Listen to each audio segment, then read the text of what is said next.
Blog Talk Radio. The motherfucking saga continues. Yo, what's up, world?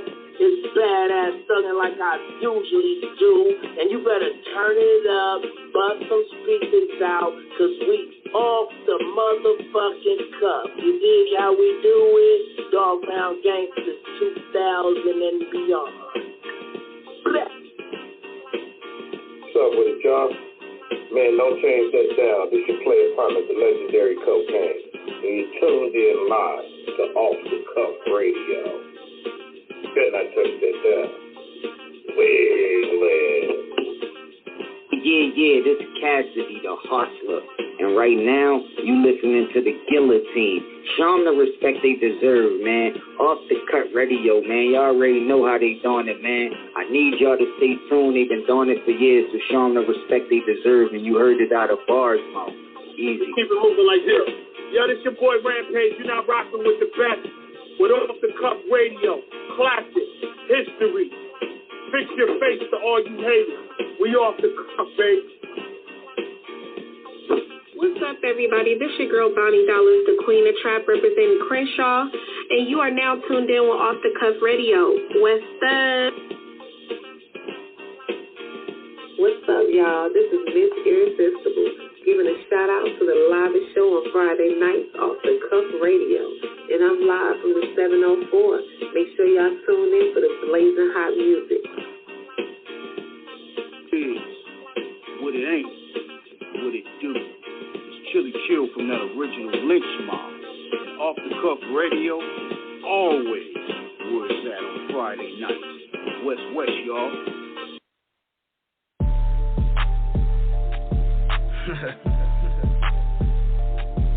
Cash. BMF Cash to be exact. I be cakewalking. Niggas say they getting to the cream. I be cakewalking. Thumbing through them hundreds, feeling steam. I be cakewalking. 20 cities, 100 hit a team. I be cakewalking. Every day I hit the cake, get the cream. I be cakewalking. Niggas say they getting to the cream. I be cakewalking. Thumbing through them hundreds, feeling steam. I be cakewalking. 20 cities, 100 hit a team. I be cakewalking. Every day I hit the cake, get the cream. Before my name was Cash, Cash was the aim.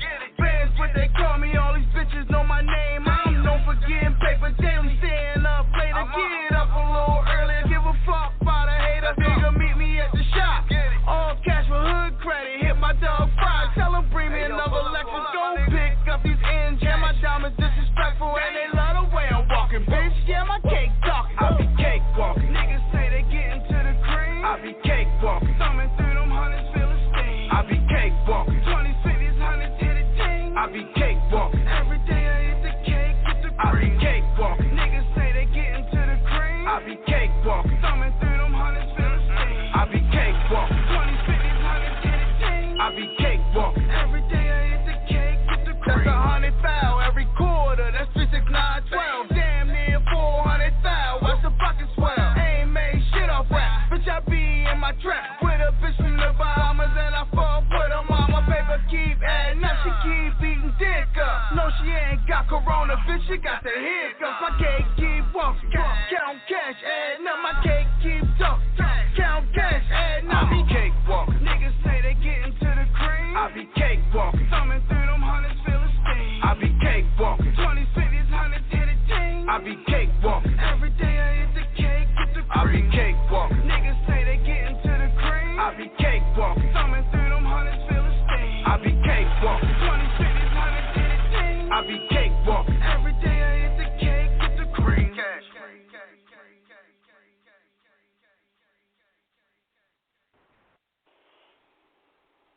Yeah. Y'all know what it is. Live and direct. Off the Cuff Radio, episode 430. I'm your host, King Eric, and this show here is sponsored by Da Vinci Clothing, Buddy Boy Entertainment, Jesse's Boutique, Core Financial, Fleetwood and the Cotton Pickers. I got my host T-Max with the facts in the building. What it do, y'all? Another Friday night of fantastic. It's the co-pilot to the head man in charge, King Eric. My name is T-Max. This is Off the Cuff Radio. Shout out to our co-host in spirit, Lala Sandman and Lady Chinchilla. And tonight, we got a very special guest that reps the black flag, no lag, from one of the baddest cliques out there, BMF. That's right, Black Mafia family. We doing it for the 301 to 443 to 667, representing Baltimore. We doing it for Orangeville, Cherry Hill, Greenmount, Madison, Beret. Our guest tonight is one of the realest representing, and he stays freshest, keeping that bag intact with no slack. We doing it for all y'all out here, for the real G's in the street. Shout out to Erica the Plug in 87 Records, for which he is with the one, the only man with the money in the bank, BMF Cash. What it do, man? Oh, Tough Radio, what it is. BMF Cash in the building, man. Let's get it. What's going on, I'm in that cakewalk, bro. We got the cakewalk for it. Yep. First of all, I appreciate the love, man. It's really, really real, man. Cakewalk is definitely taking off. And, you know, obviously it's the one that everybody wanted to hear. So, man, it's pushing, it's moving, man. I appreciate the love. Dude, we appreciate having you on, man. I mean, you know, this is huge, man, in terms of following, you know, the BMF movement, you know. Free Meech, of course. We got to shout it out, of course, man. And welcome home, Southwest, you know, from last year. You know, this is huge, man. You're with a clique, you know, you're down with a crew that has, like, really been moving. You know, we got a lot to get to in terms of just talking about, you know, everything, the ups and downs, you know, and everything that's moving right now for y'all and for yourself across the board. So, like you said, man, I guess we're going to get to it. You know, tell us a little bit about yourself, you know, where you're from, how you got into the game, you know. We got a couple hours. Let's get it. Yeah, BMF Cash, man, born and raised Baltimore City. Shout out to my city. I wouldn't be me if it wasn't for my city. Rest in peace to the First Lady Juice. You know what I mean? That's my sister. You know, she was the first who believed in my music and believed in what I had going on and introduced me to the situation to go forward, you know. And she was the one that overworked everybody. You know what I mean? So I cannot stop, you know what I'm saying, because she was the one that believed in what I had going on, you know what I'm saying. So that's where that is. Man, free the big homie, you know, welcome home T, like you say. This is epic, you know. It's a lot going on with the series and all that. I'm not on the series. I'm real family, you know what I mean. My music is what I do. I got businesses. We doing, you know, a different thing over here. You know what I'm saying? BMF is grown way bigger than anybody could have ever imagined. You know what I'm saying? We are now on the television. You know what I mean? On a positive note, you know? My music is where, that's my journal. You know what I'm saying? That's how I express myself. That's how I get my point across. And I'm going to carry it like I'm supposed to. You know what I'm saying? Like, it's in me. You know what I mean? It's just not on me. So, I mean, we going to the top with it. You know what I mean?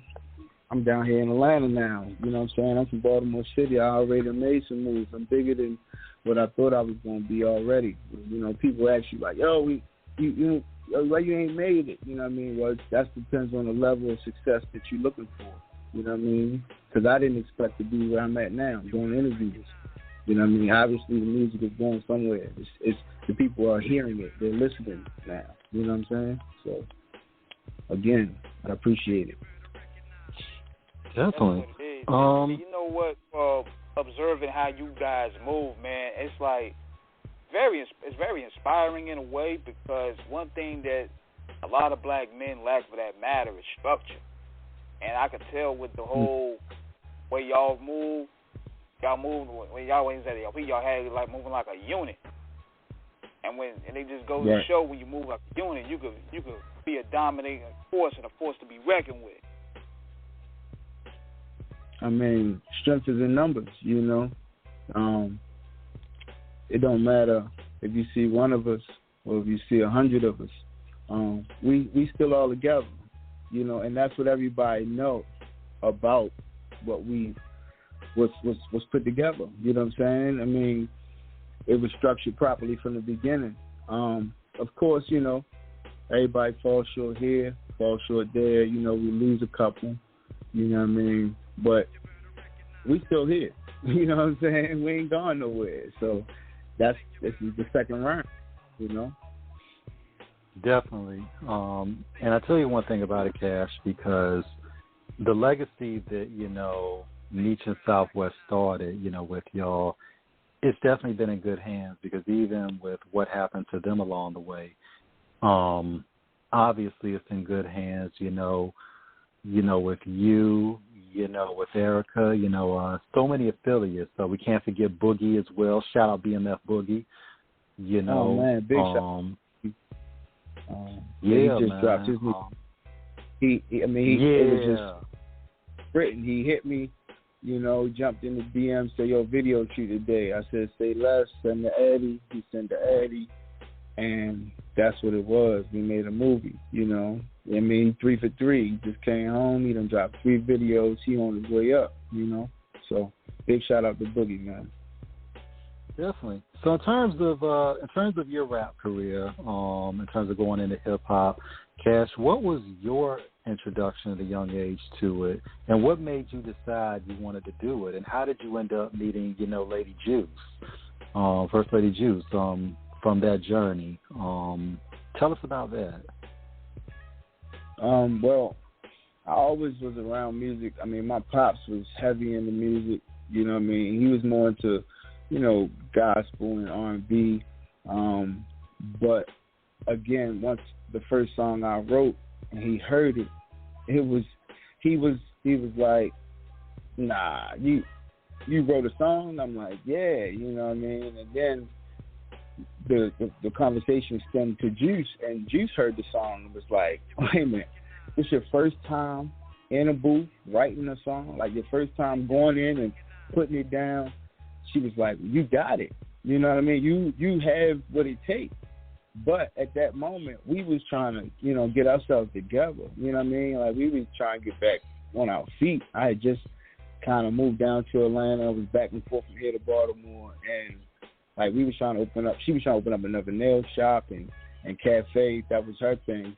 And I was opening up another business that I was doing. I had a tent shop and car wash and custom T-shirts. I do a couple of things, but, you know, the music wasn't on the forefront.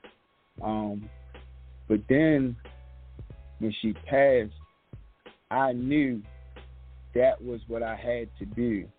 You know what I mean? I could start up the Juice magazine and all that again. I mean, I got a lot of things in the works behind the scenes, but the music is what she really was like, yo, you are amazing with it. And I still can't believe this is your first song.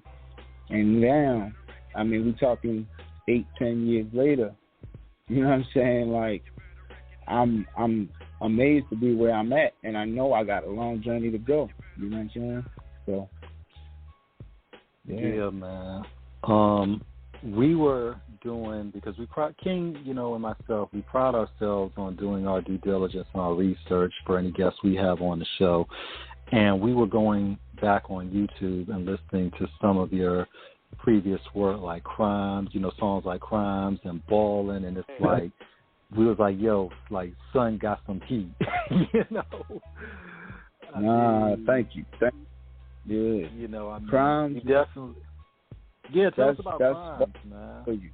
Man, so I had reached out to my guy who does Real Talk, Baltimore Real Talk DVD. You know what I'm saying? My man Ryan. He actually was the one who did the editing and the footage for me on that Crimes video. And man, it was, I couldn't see his vision. All I knew is he had a bunch of footage from the riot. I was in the middle of the riot. You know what I'm saying? I was there when they killed Freddie Gray. You know what I'm saying? Like, I was still in the city. You know? So, like, there was a lot going on. And I'm like, yo, I got to bring I got to come back up and make sure that I do something for the city, and I got to show what's going on. Like, man, crimes is being committed every day. You know what I mean? That was before the mask. That was before the corona and all that, man. Masks, niggas wear a mask every day. It's always trick or treat. You know what I'm saying? Like, that's the city. You know what I mean? You got to just pay attention to what's going on, where you're from, where you at. Like, in Baltimore, it's wicked. And crimes was just, that's one of the thoughts, you know, that had to come out. So that's where that came from. Definitely. And for those that aren't familiar with your city, yeah. Go ahead, King. Go ahead. I get to it. Go ahead, King. Yeah, especially with Baltimore, I think in a lot of cases, people don't really know what really goes on with Baltimore and how grimy it can be.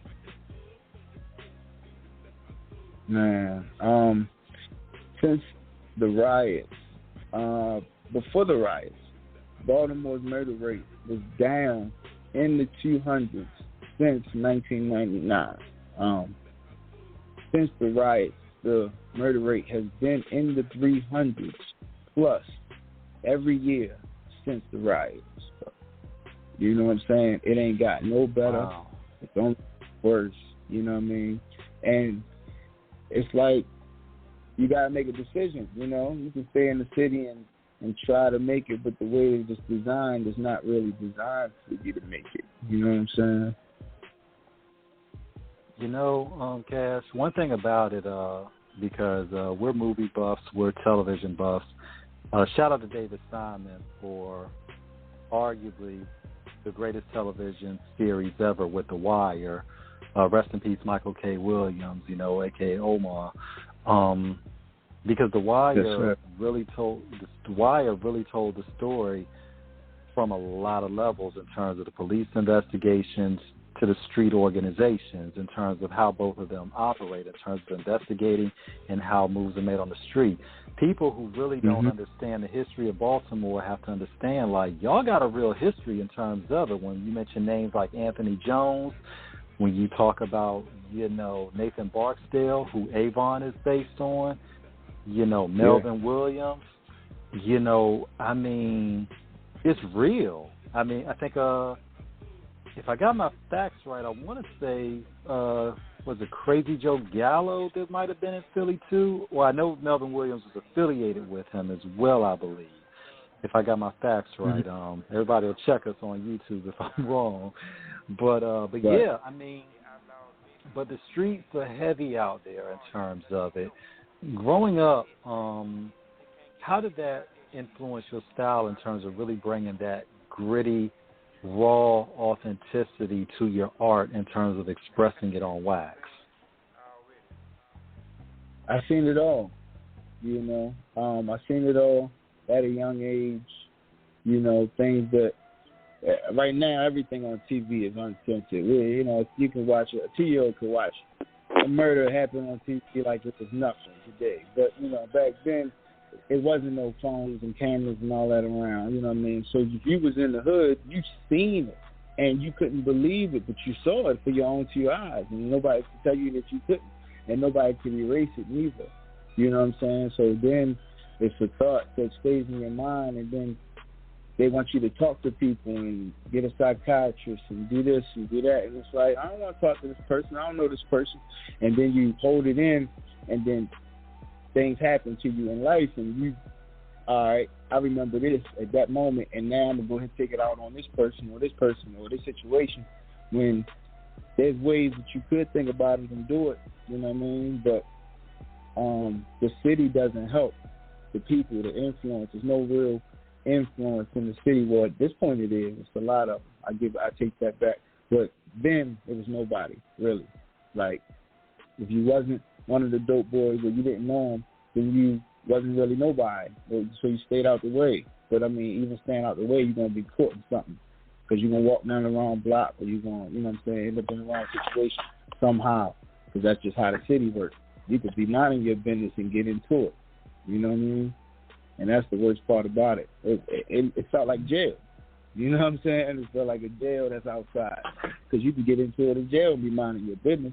Well, damn, you can walk down the street in Baltimore and get into it, minding your business. You know what I mean? So it's a little wicked. Yeah, West Baltimore is no joke. Now, you're looking at Baltimore, and from the way you look at it, do you see the main problem being not only deprived resources, but also the fact that they put people in power like the mayor or governor or whomever that don't really have a clue on how to, guide the people the right way?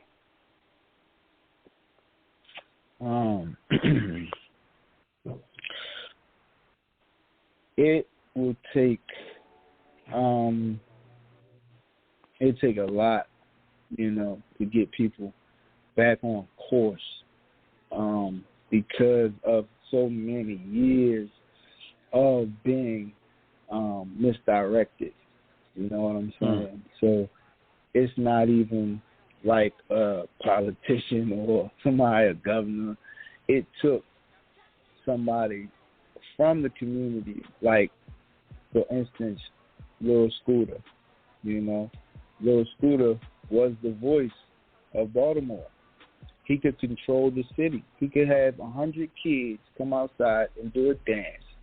And at any peace rally or any football game or any basketball game at any high school or any college event, Lil Scooter could bring the city together. D.C. and Baltimore has never been together until Lil Scooter and Shy Money. What was that? What's that?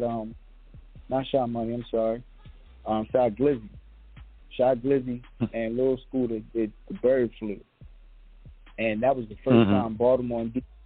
had came together, especially with some music. But I mean, just brought the city out, and then he got killed. So then, at that point, when you got thousands of kids in the city that look up to this guy and come out to his shows and dance to his songs, and he gives them a different inspiration to do something else, besides just sitting around and playing a video game or doing something like that. He actually had people outside doing things, different events and stuff like that. And then for him to be wiped out, you take away the motivation of the young ones, that don't understand why he's not here anymore and can't make any more music. You know what I'm saying? So, yeah. I mean, you're absolutely right, Cass. And the thing about it is, I think, from what King said about the government leadership in terms of elected officials, how much of a vested interest do they have in the communities that they are elected to serve in. And then when you look at individuals that grow up in the hood, man, PTSD is real. It's not war. It's not just war related in terms of being shipped overseas, dropped in the jungle in the desert, and you're fighting for your life. PTSD applies in the hood where you got a lot of these babies every day. They're seeing things, they shouldn't be seeing, and like you said, they internalize it, and then without a person they feel they can trust to talk to, if there is no viable outlet for communication to express their discontent, their anger, their sadness, their uncertainty, it builds and builds and builds until you have the next cycle of violence that's waiting to erupt. It's like a volcano until that pressure builds, and then that lava is going to go all over, once it explodes. Yeah. Like what you... Go ahead, please. Firsthand, please. I know firsthand, I come from that. My mother passed when I was 13. I'm the one that had to call the paramedics. You know what I mean? I watched it. You know what I'm saying? So now at 13, of having a nice house, my dog, just had some puppies, me, my mother, my brother, my nephew, his girlfriend, my brother's girlfriend, and, you know what I mean? 2, she's passed away. She's gone. All right, the paramedics there. She's on the stretcher. They taking her out. All right, Pops come, pick me up. Now, him and my brother live in a 2-bedroom apartment. There's no room for my toys. There's no dogs allowed. There's no nothing else around. You can get a couple pair of clothes. That's it. All that toy shit is out. There is no more kid stuff. You're not a kid no more. You got to grow up. Now you with your father and your brother. There's no more women voices around. There's no more ladies in the house. Everything changes overnight. You know what I mean? drive somebody crazy, they have no idea my music is my journal, you know? That's the only way I get to vent. So, like, PSD is most definitely, or PTSD, I mean, like, that's man, it's too real, you know? I'm glad I'm able to vent, and I'm glad I'm able to put it on my music and express it. And I've already been down the other road, you know what I mean? I don't like it in there. It ain't for me, you know what I'm saying? So I got to go ahead and redirect what I got going on to stay on top, you know? So that's what I'm doing. But other than that, man, people go through that every day. They see it every day. I mean, bodies in the gutter. I mean, kids getting shot in front of parents and getting shot in front of kids. I mean, everything going on all over the city. The wire can only cover but so much in that camera lens. You know what I'm saying? Like, that's going on all over the city every day. They can't capture that. They'll never understand what the kids and everybody goes through in the city. You know what I'm saying? You know, we're listening to you, Cash, because I used to be in education. So when I think it was like the third or fourth season of that show, because we just knew it as a crime narrative. We just knew it as a crime saga of investigation and, you know, what moved in the street. So when they were doing like the fourth season, I think that was the school season. Like when you had Michael, when you had Dookie, Naaman, all of them, and I was like, how are they going to flip this? But as I watched that season progress, they were talking about how the money and the resources are not provided to the school system, that these kids end up, like I'm still bugging on that scene, when that girl slashed that chick in the daggone classroom, after the girl's fucking with her. And it was like, it was like crazy. But as I saw it develop, you're seeing what these kids deal with and what they're bringing in and what their influences are outside, and as you watch further the seasons, before the show ends, you see Michael kind of goes down that same road because of what happened, just situations in life, what was going on, and how he basically, disclaimer, if y'all have not watched The Wire, cover your ears when I say this, or, because I'm going to ruin the ending, because he basically ends up being another Omar at the end of it. That's basically where it goes after he starts falling, into, whatchamacallit's crew. So let me ask you a question. Yes, sir. You watched most of the episodes? Nigga, I watched all of them. I watched every last episode. So, and where you from, OG? I'm from VA, Southeast, Hampton Roads, Virginia. All right. So, The Wire is based in Baltimore, about Baltimore. I have never watched The Wire. I've never seen the episodes of The Wire. I've been intrigued by watching. You know what I'm saying? Like that was for entertainment purposes. I lived in that shit every day, bro. That was not a game. You know what I'm saying? Yeah. Like it wasn't portrayed as a game at all. I'm not saying it in that manner. I'm just saying like I never watched a whole episode of it. And I'm going to tell you something, Cash.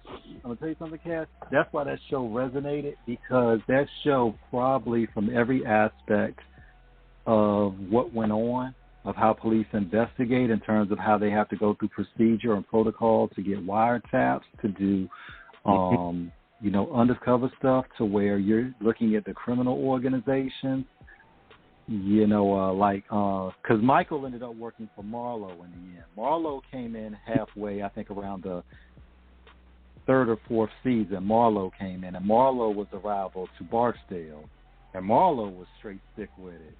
You know what I'm saying? What made it dope too? And you know what made it dope too was, and this is what happens in regards to cinema, music. You have people that pretty much live those experiences. People that express those experiences, writing that out and expressing it. Like you could tell from the people, from the way the storyline is rolled out, how the characters are developed. These people have lived that lived through that situation.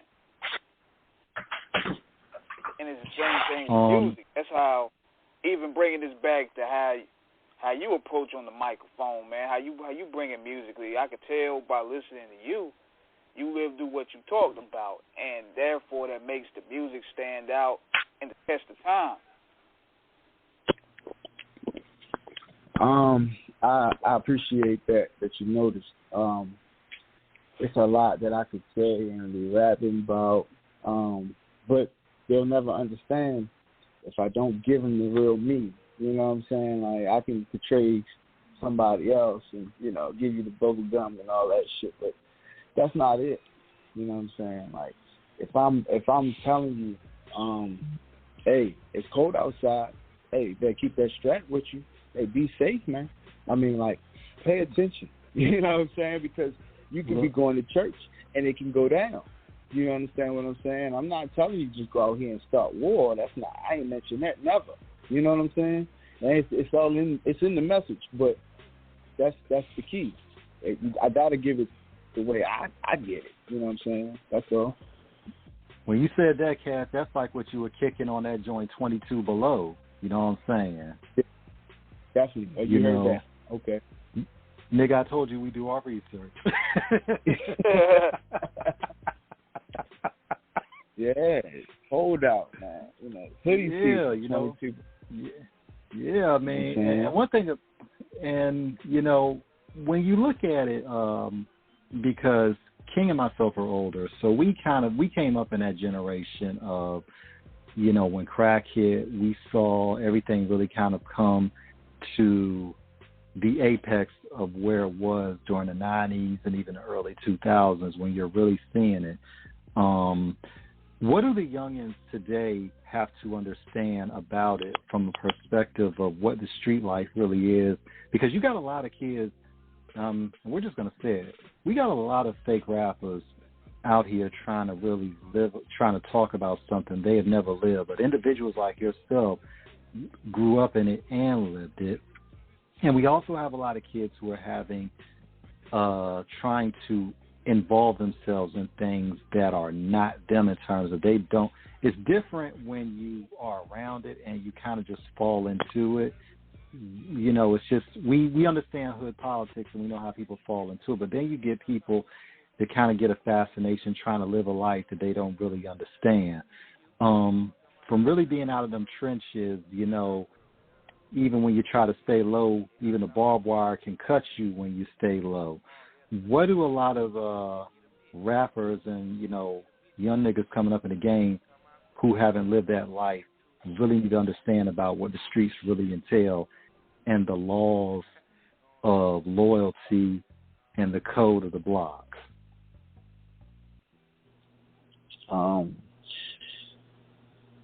Well, loyalty, man, that's the big one, you know. Respect, man. Show respect, you receive respect, man. You know, you never know who nobody is or who nobody is related to or what situation you can put yourself in by showing a little disrespect, you know. A little respect can take you a long way, you know. You can look at it both ways. You don't know what life will bring you. So watch what you say out of your lips, you know what I mean? Because it can come back to haunt you. And you won't know which way it came, depending on what you say, you know. My outlook and what I think that the youngest should understand is it's not a game inside of the bars. Outside on the phone, it's a game, you know. But when you are locked in, it's no game, you know. You better hope the COs are watching, because if they're not, then nobody's watching. You understand what I'm saying? So there's no, I was about to say there's no guns in there, but there are some at this point. But there's no guns in jail. So you best to learn how to fight. If you want to be out here being something you're not or acting like something you're not, you know what I'm saying?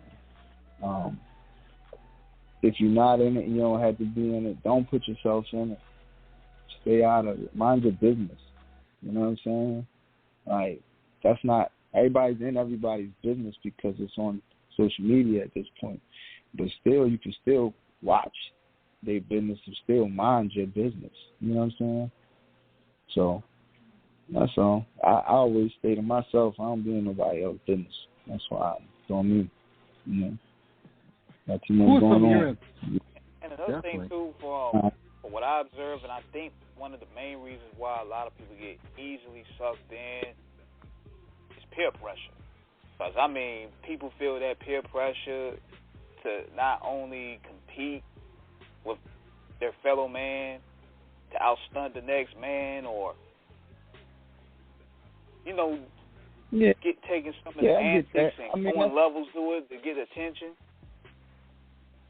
Yeah, but this is the thing. Like, all right, so we're talking about somebody that's next to you, that you know what I mean, you compete with somebody next to you, that's crazy. You know what I mean? And then if you compete with somebody that's on social media, that's crazy. You don't even know that man. Like, you don't know what inheritance his type of people done left him and shit, you know what I mean? And he flashes 100,000 on the camera and shit, and you gonna go out here and get your head knocked off trying to rob the corner store. Like, you know, you gotta pay attention. Like, mind your business. That's what I just said. You know what I'm saying? Like, you're gonna jump out here and not be in the right and not in the right direction, and that shit can just flip you.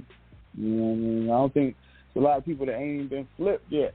You know what I'm saying? I think that's why they still going in the direction they going. They ain't been there. They ain't, you know, they ain't get caught up. I ain't wish nothing on nobody. I don't want to see nobody in there, but sometimes you gotta go through it to get through it. You know what I'm saying? And we saw a little bit of that earlier this week when they had all the social media shut down. We started looking at it like, damn, we can walk up here a real life purge if this shit don't come back. Yeah, see, fortunately, you know, I got businesses that don't run off of social media, and I've been doing this for a long time. So I wasn't even paying that shit no mind until somebody told me. You know what I mean? So, like, luckily, hey, the business is still moving on my end, so I can't even stress over here, you know.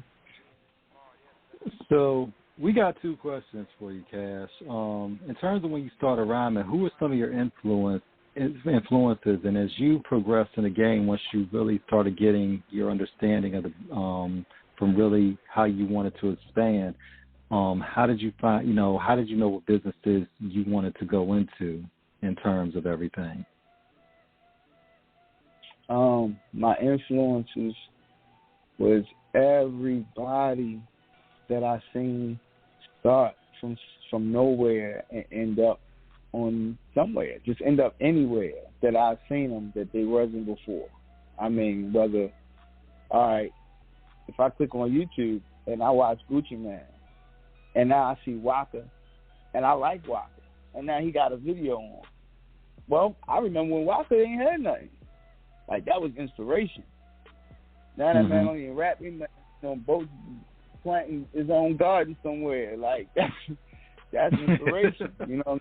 Yeah. Like, for real, like, watch the artists that just didn't have nothing and become not overnight because it don't happen like that, but just, bam, they just kept going and going, and yeah, now they there, you know what I mean? And where's there, it don't matter because their first interview could have been there for them, you know what I mean, just like it was for me.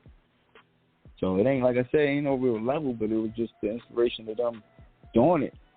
Oh, man, I can do that. You know what I'm saying? I got a story to tell, too. No, I can't deliver it like that. That don't sound right. No, if I say it like this, that beat will get the point across.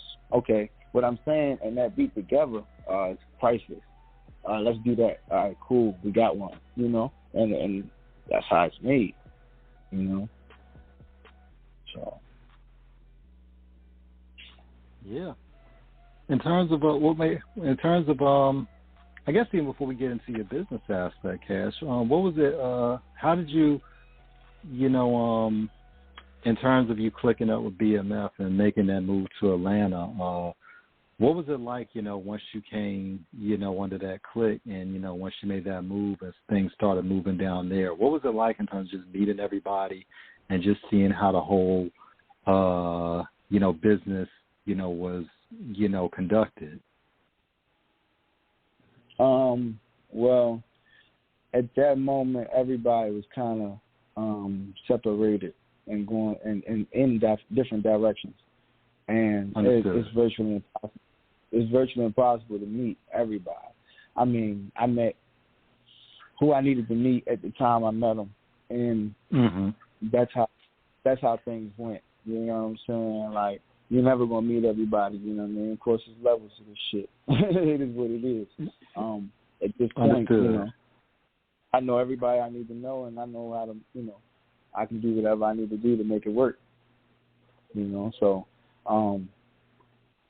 That was that. Just getting to make sure everybody knew who I was and what I had going on, and that, that I was who I said I was. Not put on the first. Yeah. So the mentality is the closed mouth don't get fed, because coming out there from where you from and going to Atlanta, that's like a huge, not only culture shock, but that's a big opportunity for networking. You got to have your network game on point to make moves. Yeah, I luckily had gained that, not even knowing, honestly, bro, not even knowing that I had gained all the power of networking before I knew what networking was, because we not taught networking in Baltimore. You know what I'm saying? We taught to stay to ourselves, don't go over there, don't talk to them, don't look at them. Keep on going, you know what I mean? But when I came down here, I'm like, yo, how is everybody talking to everybody? Like, why is everybody waving and speaking and this and that? Like, that was that. And I was in shock. And what happened was, since I already had a business for about 10 years, I've been running up in Baltimore before I even started coming back and forth. I had already been networking. I had already been talking to people. I had already been passing out business cards and, putting it on my whips and doing that. That's how I was doing my advertising and marketing. Doing a Google page, throwing the ads up. So, like, I had no choice but to talk to people. So it really wasn't hard to me. I just didn't realize everybody was really doing it for a bigger purpose, because in Baltimore, you can network with somebody and it really don't go nowhere. Or it might end you up in some trouble. You know what I'm saying? Like, it's a couple of different ways to look at it. But down here, you would want to tell everybody what you got going. It might go in a whole nother direction. Somebody could go ahead and be like, look, I got somebody that need everything you got right now and cash you out. You know what I'm saying? So that's how that goes. Networking is big down. Yeah, and I think, one thing about it, Cash, when we, because we've had so many artists on the show, a lot from Atlanta as well. Shout out, of course, to Cujo Goody from the Goody Mob. We had him on about a year and a half ago. Atlanta is just like a big hotbed of it in terms of the music. Networking is one thing, Cash. What was it like in terms of once you really saw the music scene down there, in terms of what was really moving? Man, if you, since I know you did, Catch 22, that was my first project. First time actually decided to go ahead and go forward and do it. You know what I mean? And if you listen to Catch 22 and then listen to Cash, Gas, and Tears, what happened was, when I first came down and was messing with my engineer, he was from D.C., so he was from up north like I was. So that's where the Catch 22 came. That's where them beats came, that concrete sound, that, the street lights and all that. Well, down here, it's not really the same down here. So, you know what I mean? It's a lot of different situations. It's not concrete. It's not a bunch of houses piled up on top of each other. It's not row houses. It's more spread out You know what I mean? Bam. So then Cash, Gas, and Tears came out. Well, the bag got different. Clientele got better. You know what I mean? I'm seeing different people. I'm networking with different people. My engineer and producer with Cash, Gas, and Tears, he's from Atlanta. Whole new sound. Whole new me. I'm in the booth every day with like 10, 15 dudes from Atlanta.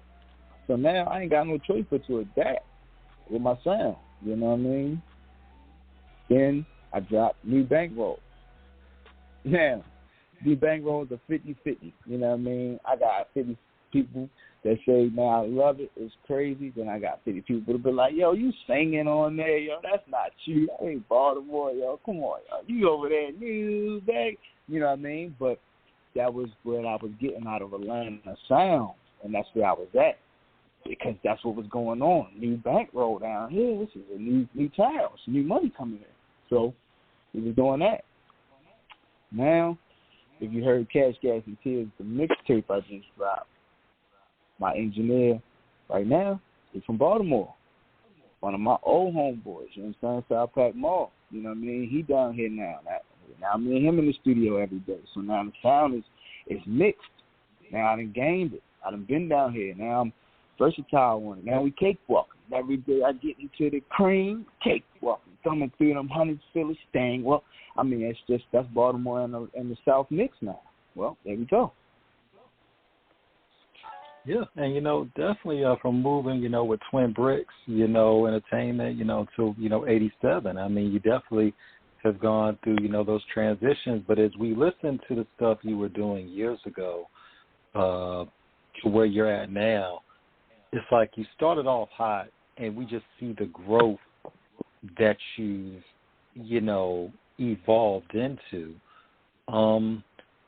What do heads really have to understand about the music industry in terms of really, because once you went in with it, Cash, you were all in with this, where we see a lot of artists who kind of go halfway into it, like they're just doing it as a hobby, but they still got other extracurricular activities, going on.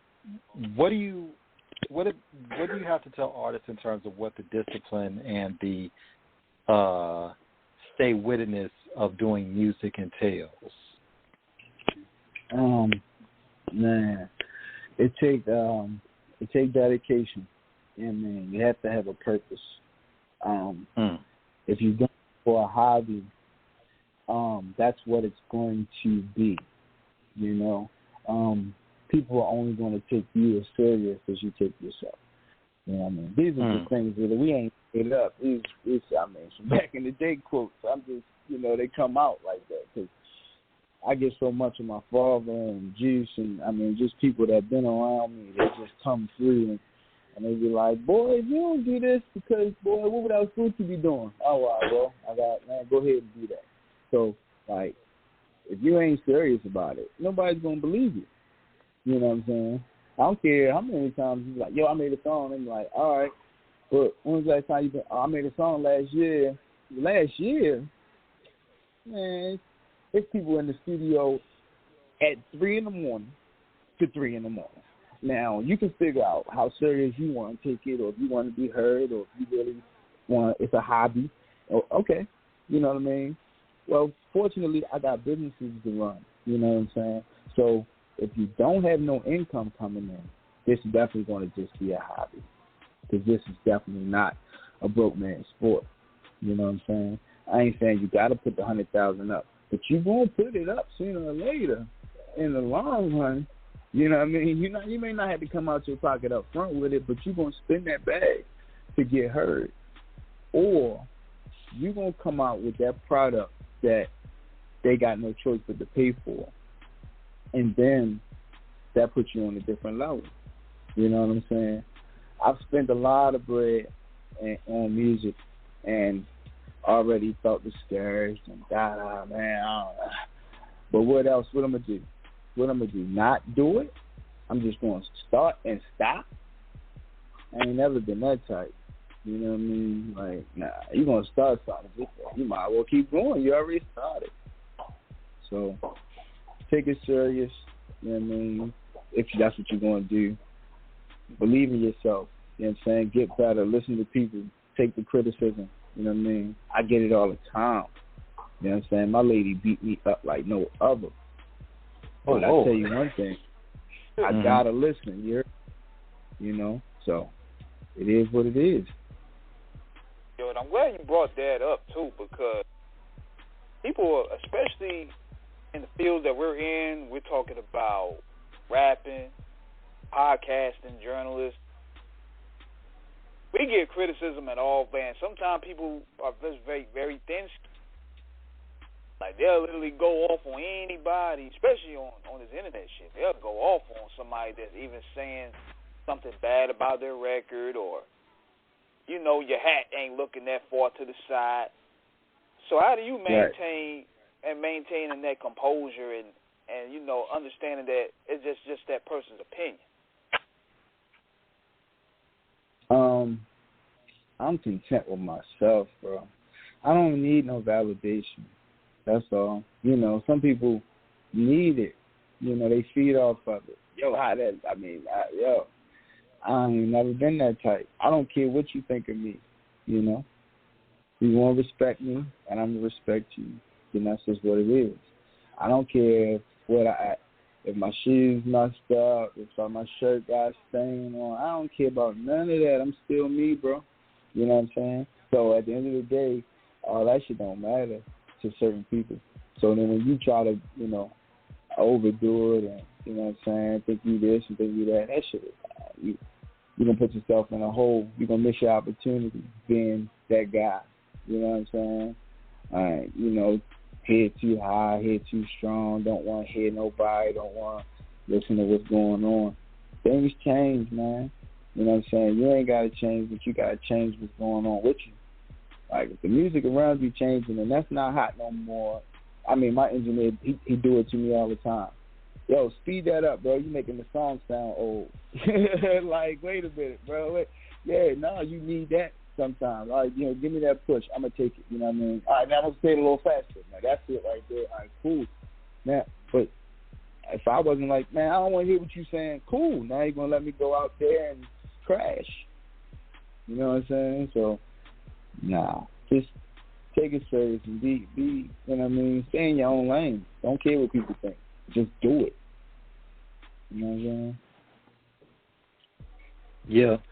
And, you know, one thing about it, I think a lot of people have to understand musically, this is something that hip-hop, you know, rapping, it's about your vision in terms of how you choose to express yourself. One thing about it, we talk to so many people on and off the air, and this thing is a real endeavor. I think that's what people got to understand as you move along in it, because there are no guarantees for anybody coming into the game that your shit is going to hit.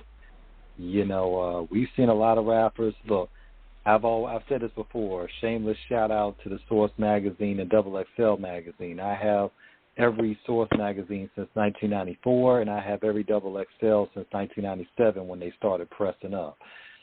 So we see a lot of these artists that come in, that some of them make it and some don't. We saw Jeezy before Jeezy really blew.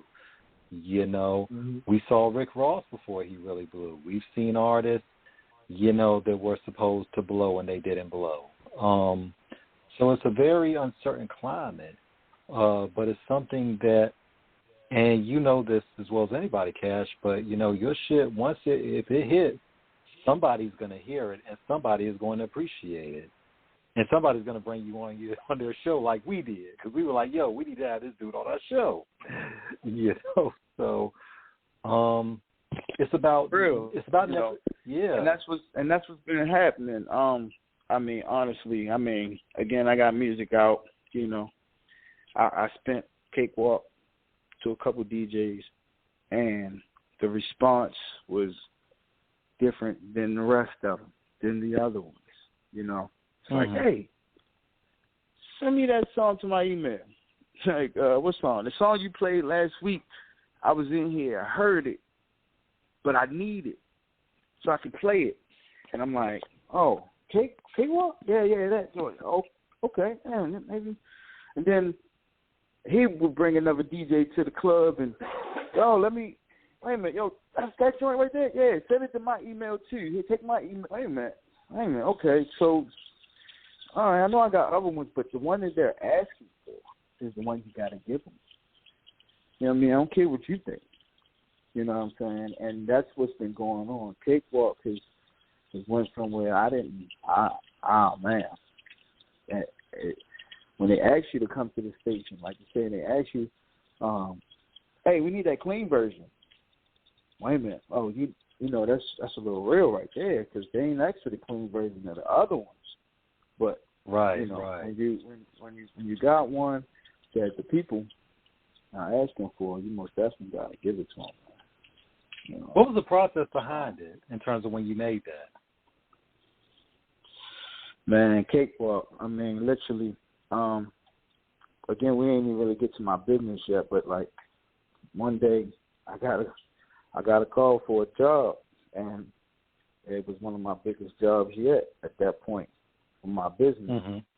And I mean, literally for my business, I always get a nice deposit, half down, and then we're going to go ahead and finish when the rest is complete.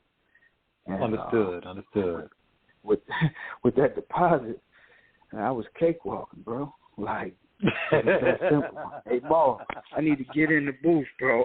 I just beat right here. I don't know what it's going to, man. Oh, we cakewalking. Every day we get into the cream. Cakewalking, thumbing through them hundreds, feel a stain. Cakewalking, 20 cities, hundreds hit a ting. Cakewalking, every day I eat the cake, get the cream. Well, that's what we was doing that day. And that's how I came up. Okay, I guess this is where we get into the business aspect. Because you said you got a car wash, a TV feature. So let's talk about that. Okay.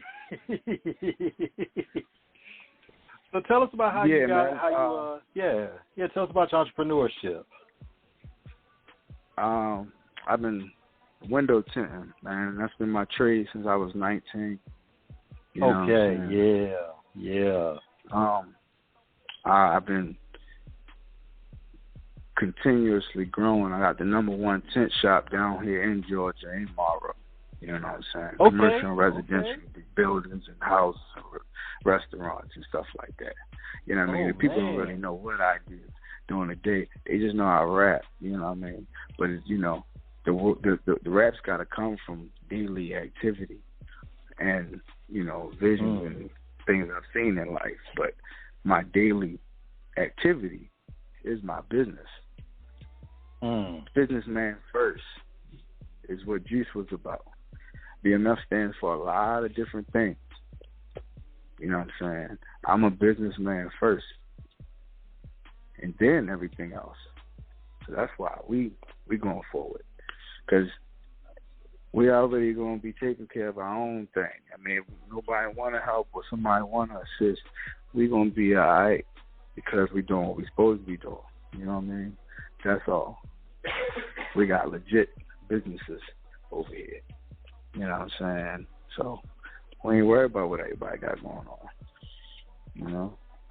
But that allows me to continuously make my music and pay for my studio time and videos and marketing and promo and, you know, my businesses. And so, again, back to the youngins, you most definitely keep doing what you're doing, but stay focused on something to keep your income coming in, because until rap overpowers it, you're going to have to keep something going to eat, you know? One thing we're listening to, and we're listening to you give these jewels cash, and it's so refreshing because a lot of the young brothers coming in the game, you know, young niggas think that this is all like, you know, we always reference this, you know, where RZA says, you know, Wu-Tang, like, you know, you think, you know, you're going to just come in and get rich overnight, you know, and it you know, it takes years to get it. But one thing about it, Cash, the way you speak, so the way you're speaking to the integral element of having a job, which there is no shame in, you know, because you got to work to get the rewards. You know, I mean, that's just how it goes. Yeah, most definitely. You know what I mean? And that was my father training. You know what I'm saying? He had the same 2 jobs since I was born, 2 full-time jobs.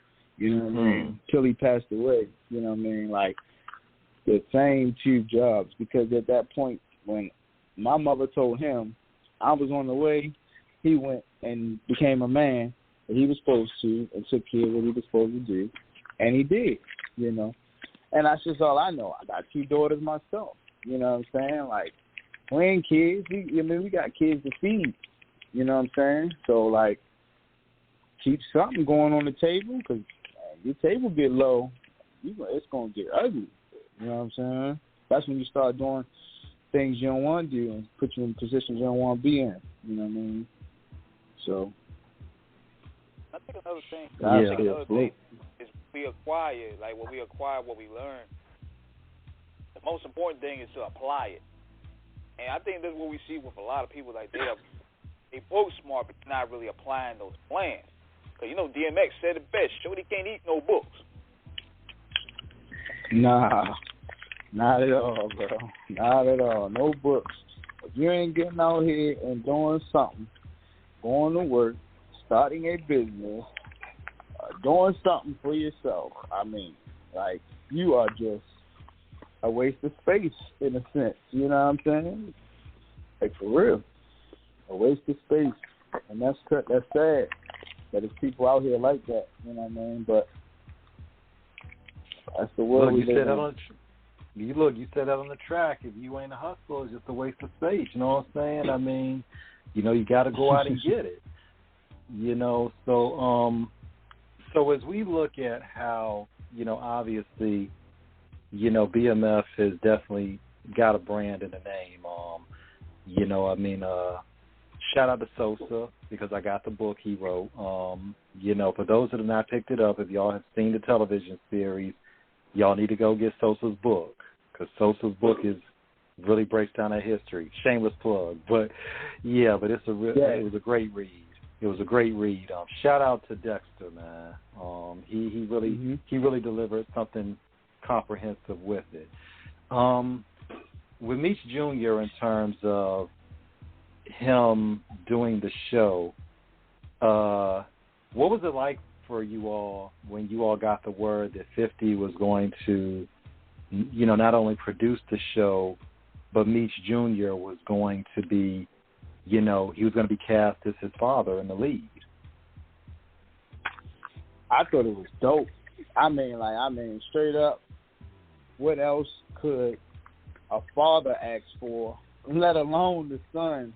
You know what I'm saying? Like, I mean, we talking about a legend in itself in the whole situation, but both parties are still here to witness it, and the son being, you know, portraying his father. Like, you know, I think that was like a major role for him. You know, that was a big win for that, for the family. That was a big win. You know, that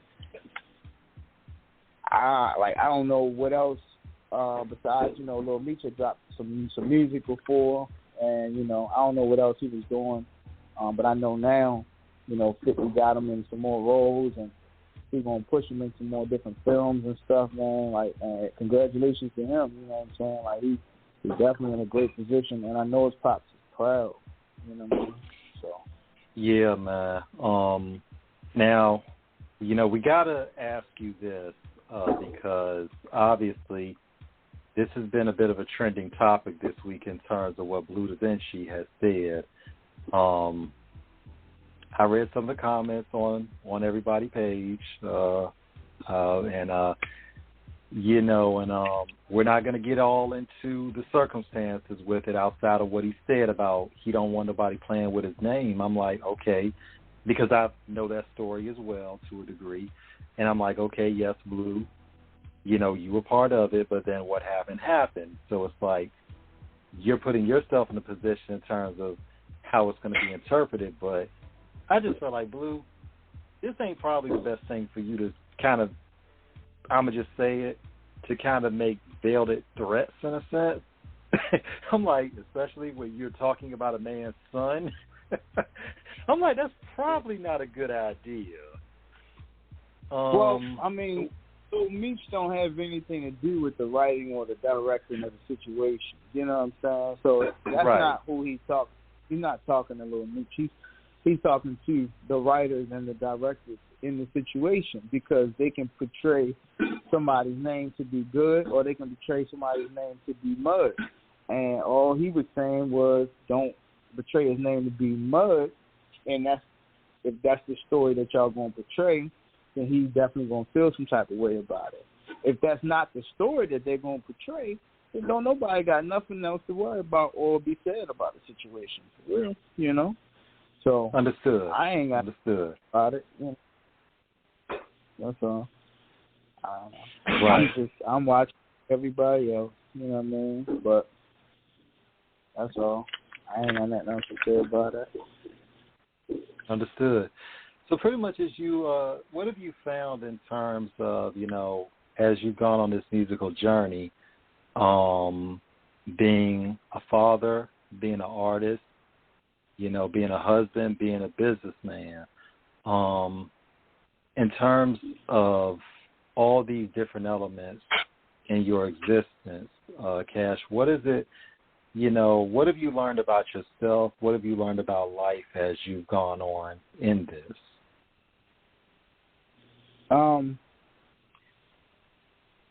Everything is temporary, you know what I mean? Even life. And once you accept that, you might enjoy it a little bit more. You know what I'm saying?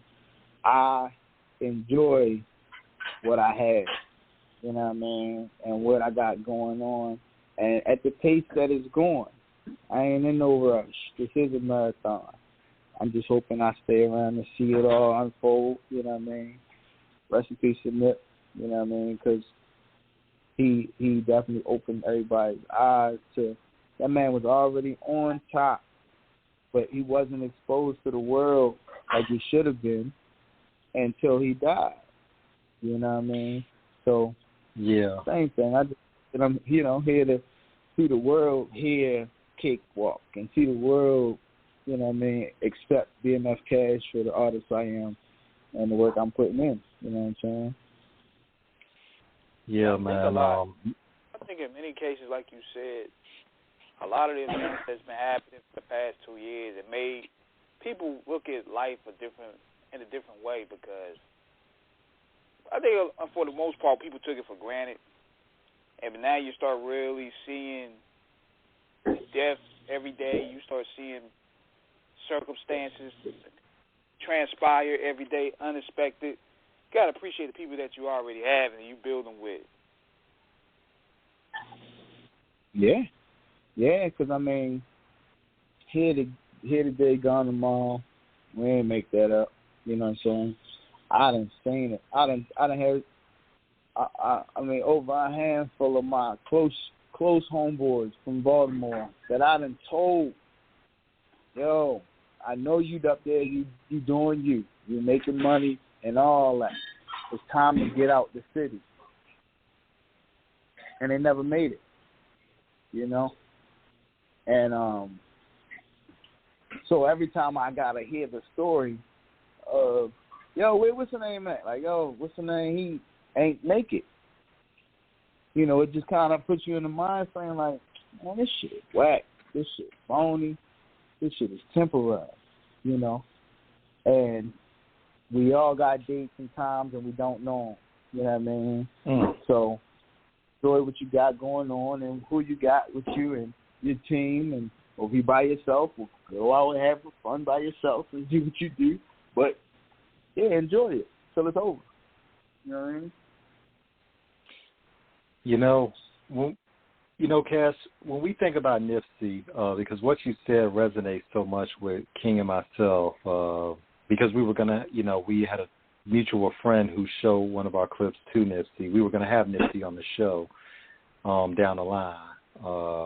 And unfortunately, he heard our clip that Saturday before he was killed. He was killed on Sunday, and he heard our clip that Saturday evening. So that's especially poignant for us. You said a friend of yours? Go ahead. Yeah, no, you said a friend of yours? Yeah, he directed one of the movies. He directed one of the first documentaries that Nipsey was involved in. He had him, YG, Game. It was a whole lot of the New West at the time. And we interviewed him. And after we did that interview, he played the interview to Nipsey. And Nipsey texted him back saying that the interview was dope. And that was the last text that he got. Dang. Yeah, because we were planning to get Nipsey on, and I'm gonna just say we were probably gonna get him because Nip liked it, and we were gonna get him on the show, But he had died, and then we get the word, then we saw the news that he got killed the next day, and we're like, oh, fuck, But we were riding, but we've been riding with Nip, and the world felt it, Yeah.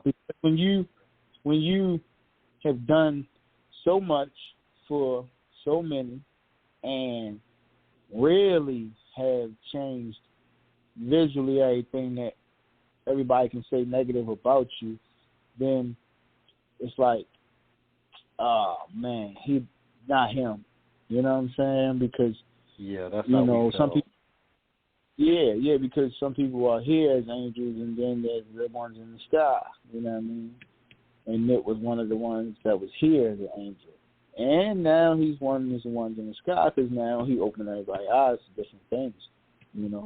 He opened up a lot of entrepreneurs. You know what I mean? People started businesses because of him. I mean, people started their own clothing line and went harder than ever. You know what I mean? Like, it's just so much. You know what I mean? It just brought a lot of the gangs together. I mean, shit you would never see. You know what I mean? Literally. But that sometimes it had to take that, because other than that, it might have been a war that day. You know what I mean? Facts. So. Yeah. And when you look at it, man, we have been riding with Nip for so long, that's why we were so happy when his album had dropped, because, we were like, we knew the world when Victory Lap dropped back in 2018, 2019. We were like, we had heard whatever we had already. The world was going to hear what we had already knew the entire time. From Blue Laces to Bullets Ain't Got No Names to Slauson Boy 1 and 2. I mean, Nip had just. And then we're not even talking about Nip's guest appearances that he had done, like the joint he did, You Broke with YG. I mean, Nip was like this dude who was really, really, really coming into his own as an artist. And now the whole world, for that brief time, has saw what this man, in terms of entrepreneurship, in terms of music, what he was still doing, bringing it ahead. I mean, people really want to try to see the West kept secret. Yeah. That's really what it was, man. And after you get in tune with him, and I had definitely heard a couple songs before that. I was a fan. Like, I liked him. I didn't have any of his albums or nothing, but it's like, dang, I'm on the East Coast. I'm down in the South. Oh, they flood us with the radios ain't playing the Nips down here. You know what I mean? So we didn't really get that. But to listen to music and you listen now, it's like, yo, he was. I mean, if there's a word past amazing, it was Nip. You know what I'm saying? Like, he had every style, every feeling you could get in music. He had it. You know what I mean? And the world didn't know he had it. Yeah, that's the crazy part. Yeah, man. In terms of seeing artists out there today making moves, who are you really feeling? And as you keep doing this, who would you like to work with? Producers or rappers or just anybody? I want to work with everybody. It's not one person that I don't want to work with. I mean, like, when it comes to music, I don't care what you do. If you sing, if you rap, if you just, I don't know, it don't matter. I want to be a part of everybody's creation. You know what I'm saying? Like, that's dope. Depending on the content, but yeah, I want to work with everybody. Everybody, if you doing music, let's link. You know what I'm saying? Like, flat out. Like, I'm open to it. You know what I'm saying? Because you never know where the music can go. You never know where your song's gonna go. You never know who's gonna need that song that day. You know what I'm saying? So, everybody. And it also goes with that what we talked about earlier about keeping pushing, because you never know who your music gonna reach. That one fan could turn to 100, and that 100 fans could turn to 1,000, and so on. And that's easy. That's easy because that one fan might have those 100 fans that never knew who you were.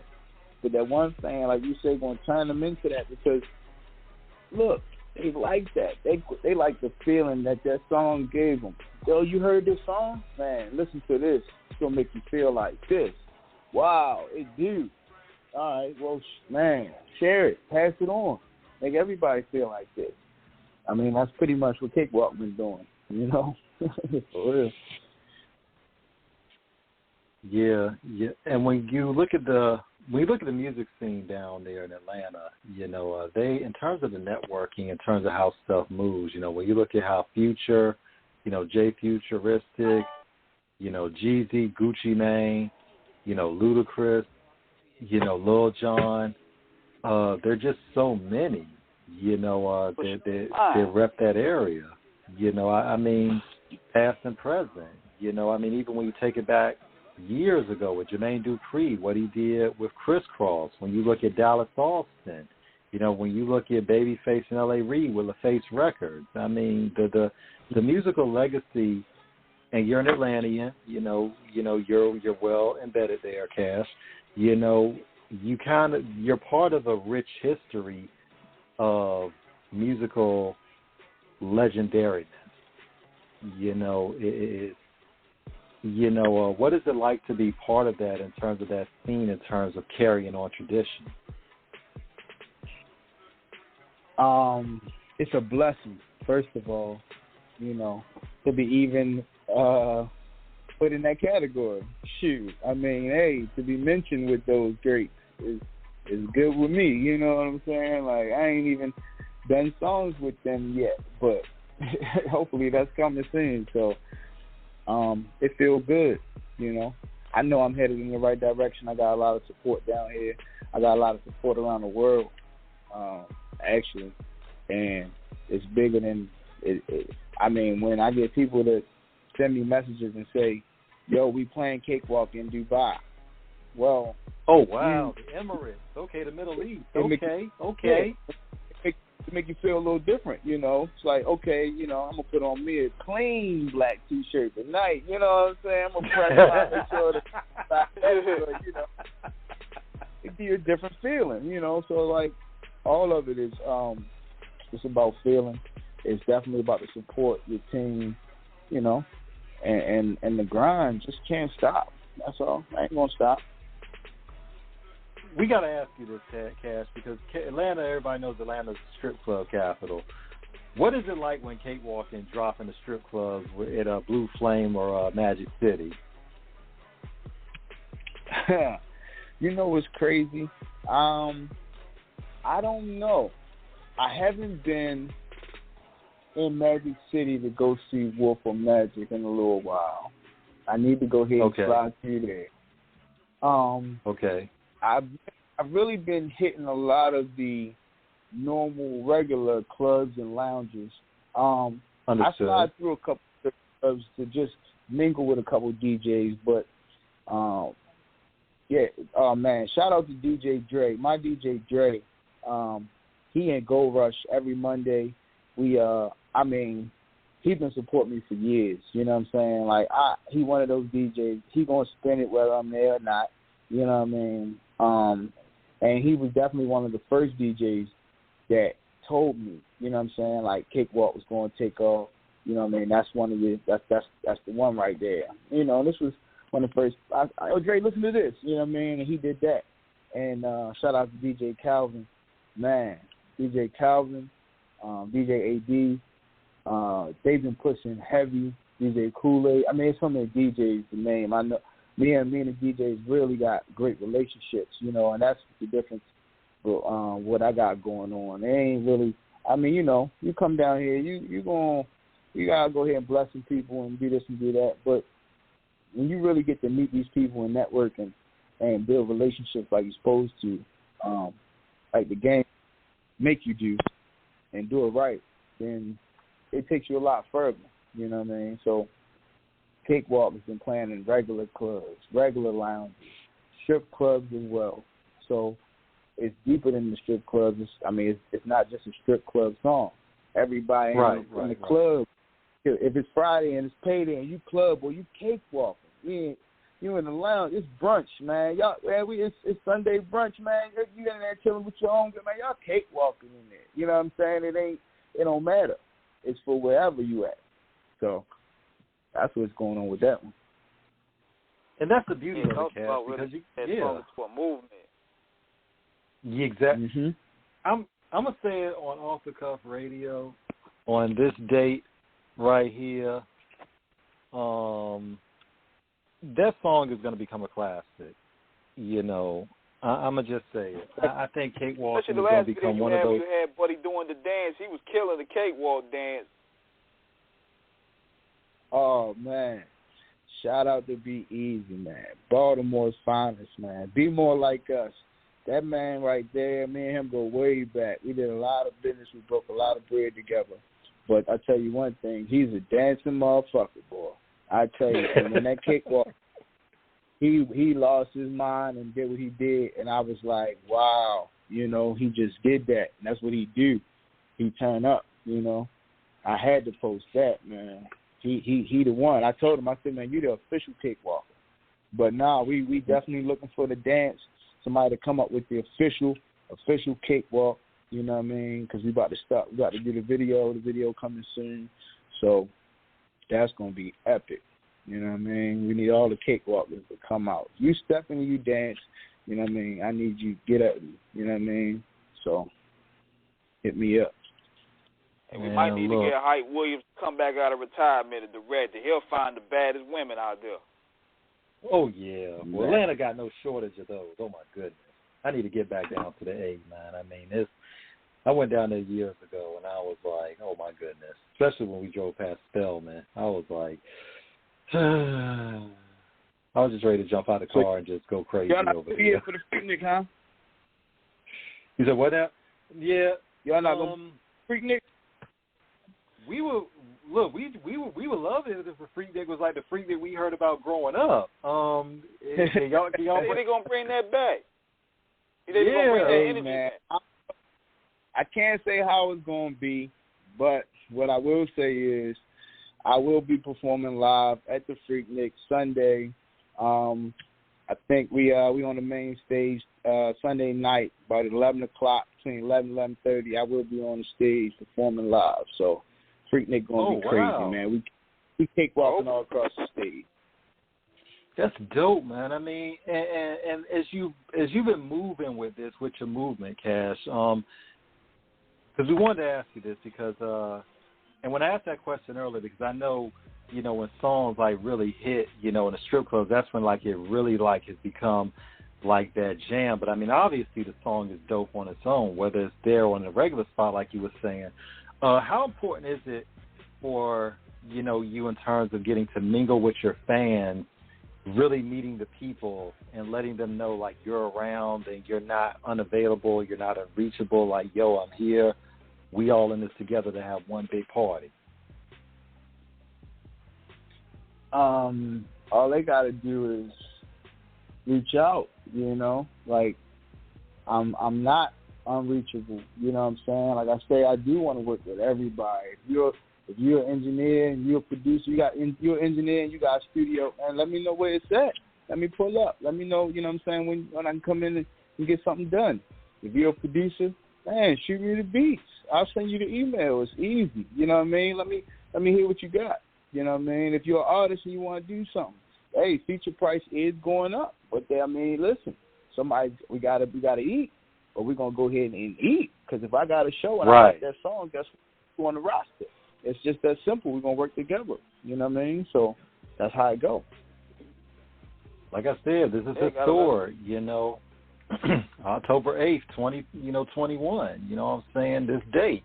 10/24. I said a couple minutes ago, your song is going to be like that next wave, because it's already, burning it down in Atlanta. You already got it, moving across the world. And when that song really catches on, because like you said, when that video hits, and then y'all really get like a dance behind, you're going to have a phenomenon behind it. How does it feel knowing that you're going to be that next dude out there, really to like you're really going to be that next guy? I don't think it hit me yet. You know what I'm saying? Like, it's picking up slowly but surely, and I'm just like patiently sitting back watching. I'm not over expecting nothing. I'm just accepting what comes to me. You know what I mean? So I hope it is one of those classics, like you say, that from years to come, everybody's cakewalking and everybody know me. You know what I'm saying? For that and everything else I got coming, because I got so much stuff in the cut. I mean, cakewalk that's the beginning. That's the first thing that they hearing. All right, they'll catch up. You know what I'm saying? So we moving. And as they say, Fat Joe would say, price range went up. Yesterday's price is not today's price. Yeah. Yeah, and that's always a beautiful feeling, knowing that what you work for, that it's really coming to fruition, where that it's coming in the direction of pretty much. Are you going to pretty much kind of concentrate on the EP mixtape strategy, or are you pretty much prepping everything for a full-scale album release? Well, right now, Cakewalk is the focus for at least the next year. You know what I'm saying? We definitely got to give it its full push before we move on. Right. I definitely got another project in the cut. I got another mixtape, 2 mixtapes in the cut. I mean, me and my engineer, we work daily, just building. You know what I'm saying? Just building, period. You know what I mean? So, but right now, Cakewalk is definitely it. Every time I try to post something new, I get the call. Man, take it down. Yeah, Cakewalk is it. Nope, Cakewalk. Yep. If it ain't Cakewalk, don't put it up. All right. I mean, like, it's just, that's what we doing, so that's the route we going. Well, I guess seeing Cakewalk's a push right now to get the cake. I guess the only thing we got to do now is bake another one in terms of the remix, because we know the remix is coming. And you know how they do in the South? They got the all-star remix. Y'all might have to. Exactly. They might pull that rabbit out of the hat and get Andre 3000 on that motherfucker.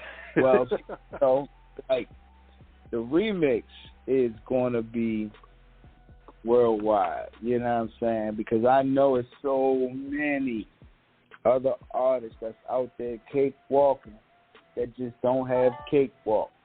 So they gonna want to get on it, you know what I mean? And I'm right here with open arms, you know what I'm saying? I definitely can't wait to all the cakewalkers that's in the industry hear it and be like, boy, I need to get on that cakewalk. And I'm be like, I need you on that cakewalk. Yeah.